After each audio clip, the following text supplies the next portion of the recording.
নমস্কার বন্ধুরা, education culture YouTube চ্যানেলে তোমাদের প্রত্যেককে স্বাগতম।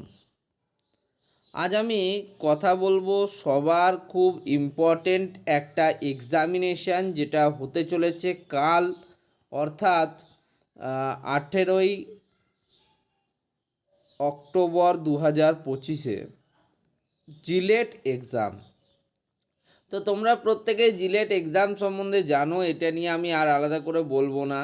যে যারা ডিপ্লোমা ইঞ্জিনিয়ারিং স্টুডেন্টরা রয়েছে তারা পরবর্তীকালে যদি বিটেক, বি আর্ক অর্থাৎ বা বিই বিভিন্ন কোর্সেসে অ্যাডমিশান নিতে চাইছো, তো তাদের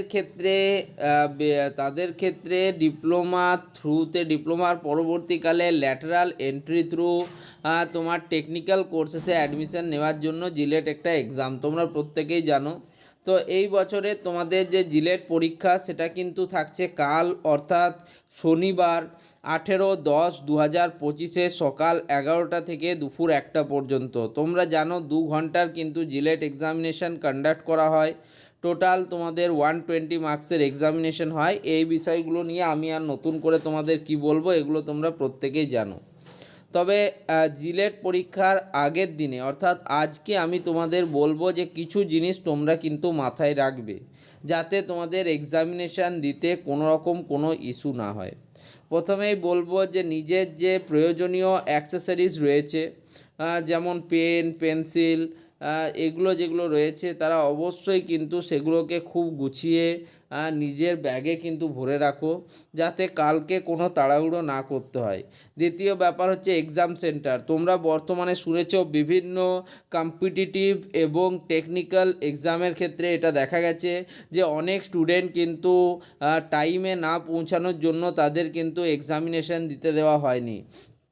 তাই টাইমটাকে একটা মেন ফ্যাক্টর হিসেবে নিজের কাছে অবশ্যই রাখবে। সময়ের আগে মোটামুটি এক্সাম যদি 11টা থেকে শুরু হয়, 10টার মধ্যে তোমরা তোমাদের যে ইনস্টিটিউট রয়েছে, যেখানে তোমাদের সেন্টার পড়েছে, তোমাদের অ্যাডমিট কার্ড ডাউনলোড করে সেই সেন্টারে কিন্তু তোমরা অবশ্যই পৌঁছে যাবে। এবং সেখানে তোমরা পৌঁছে গিয়ে নিজেদের যে নির্ধারিত, দেখো নিজের মেন্টাল স্টেটের একটা ব্যাপার থাকে। এক্সামিনেশান দিতে যাওয়ার জন্য তোমার সেই মেন্টাল স্টেট আলাদা থাকে। যতক্ষণ তুমি এক্সামিনেশান সেন্টারে পৌঁছে যাবে, 1 ঘন্টা আগে তুমি যাক বাবা, আমি 1 ঘন্টা আগে কমসে কম সেন্টারে পৌঁছে গেছি, এখন তোমরা মানসিকভাবে প্রস্তুত হতে পারবে। 3 নম্বর, কারুর সাথে কোনো আলোচনার কোনো প্রয়োজন নেই। এই যে তুমি এক্সামিনেশান দিতে এসছো, আমি এই পড়ে এসছি, ওই পড়ে এসছে, তুমি ওই পার্টটা পড়োনি, এর ফলে তুমি পিছিয়ে পড়বে, ওখান থেকে পরীক্ষায় প্রশ্ন আসে, আমি দেখেছি জিলেটে লাস্ট 10 বছরে এখান থেকেই প্রশ্ন এসছে। তো এইগুলোর থেকে সাবধান হয়ে যাও, কারোর সাথে কোনো ডিসকাশন করবে না। তুমি ক্যান্ডিডেট এক্সামিনেশান দিতে গেছো, আরও ক্যান্ডিডেটরা দিতে গেছে, সবারই এমন কোনো স্টুডেন্ট নেই যার 100% সিলেবাস কমপ্লিট হয়ে সে এক্সামিনেশান দিতে যাচ্ছে। প্রত্যেকের সিলেবাস অর্ধেক হয়েছে, কারো 30%, কারো 40%, কারো 60%। এবার সিলেবাসের মধ্যে থেকে তুমি যেটা পড়েছো সেখান থেকেই প্রশ্ন আসবে তার কোনো মানে নেই। তাই আমি যতটুকু পড়েছি আমি সেইটুকু শুধুমাত্র গোচর করব এবং সেইটুকুতেই শুধুমাত্র ফোকাস করব, এক্সামিনেশান দেবো ভালোভাবে।